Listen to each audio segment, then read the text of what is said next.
достар, менің каналыма қош келдіңіздер. Бүгін менің каналымда осындай ерекше салаттың рецептімен бөлісейін деп отырмын. Көбінесе енді қамырдан жасалған тағамдарды салғандықтан арасында енді әдемі салаттарда болсын деп шештім. Ол үшін бізге осындай азғантай ғана тауық еті қажет. Жаңа пісіріп алдым суымызға. Және ананас. Бізде осындай ананастың жарты бөлігін алып тазалап алдық. Енді жұмыртқа, кез келген нәрсеге жұмыртқаны молырақ қоссақ әдемі болады ғой деп, жеті жұмыртқамызды енді 5 қоссаңыздар да болады, өз еріктеріңізде. Мен енді 7-ді осылай пісіріп алдым. Және грецкий орех керек бізге, сосын картошка фри керек. Енді бұл дүкендікі, қолдық емес. Және бізге осындай кукуруз қажет. Енді бізге сәндеу үшін осындай укропымыз қажет және майонез.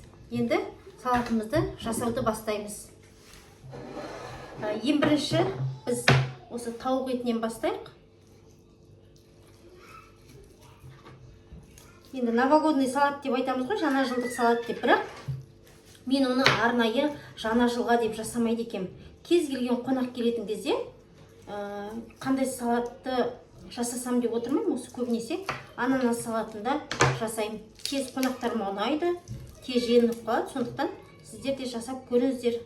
Болды, енді етті осылай турап алайын.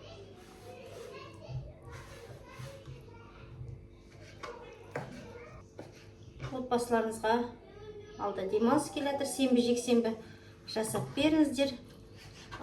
Үйден кәдімгідей тамаққа, кез келген тамаққа біз етпен жасаймыз ғой. Сол кезде етті пісіріп алып, соның шетіне кішкене алып қалып, турап жасасаңыздар да болады. Қолдың кәдімгі етінен кез келген ет келе береді негізі. Турап жасасаңыздар тіптен күшті болады. Мен жеңілірек қой деп осындай окрачкадан жасап жатырмын тауық етінен.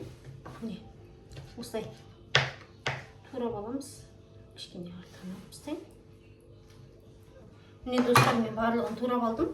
Жақынырақ бір көрсетіп жіберейін. Енді ыдысымызға салайық. Ананасымызды турап салайық.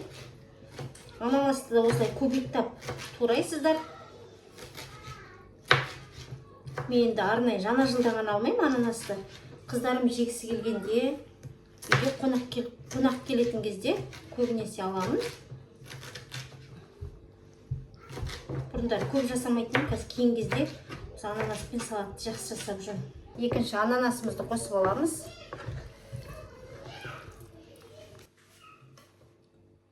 Енді жұмыртқаны турап алайық. Міне, бізде жұмыртқамызды салып алдық. Кукуруздың барлығын салдым, өзі кішкентай банка болғандықтан. Енді достар, осындай жаңғағымызды ұсақтап турап аламыз. Дәмді, керемет жұмыртқамен тауық етін ғана пісіру керек. Окрачкамызды ғана қалғаны барлығы турап ашып, жуып салатындар ғана. Мен жаңғақты осылай салып алатынмын. Тәлікеміздегі барлық жаңғақты турадым. Міне осылай ұсақ бөлігін алып қаламыз. Міне бізде осылай болып тұр. Енді укроптың жарты бөлігін алып, осылай турап қосамыз. Жарты бөлігі қазір бізге бетіне керек. Осылай қосып алдық. Осылай қосып аламыз. Енді құр араластыру ғана қалды. Кез келген қонақтарыңызға жасаңыздар, каналға тіркеліп алыңыздар, лайк басыңыздар, комментарий жазыңыздар.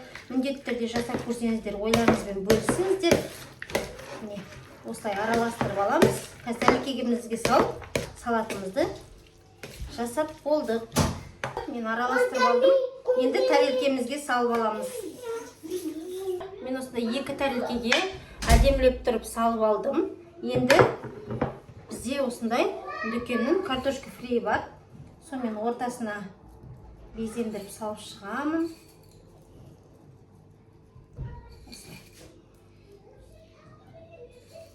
Әркім әртүрлі істейді. Мен енді осылай жасаймын.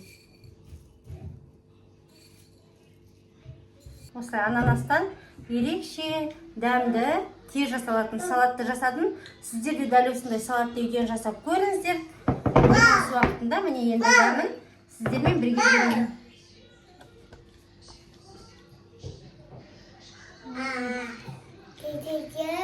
Күшті шыққан.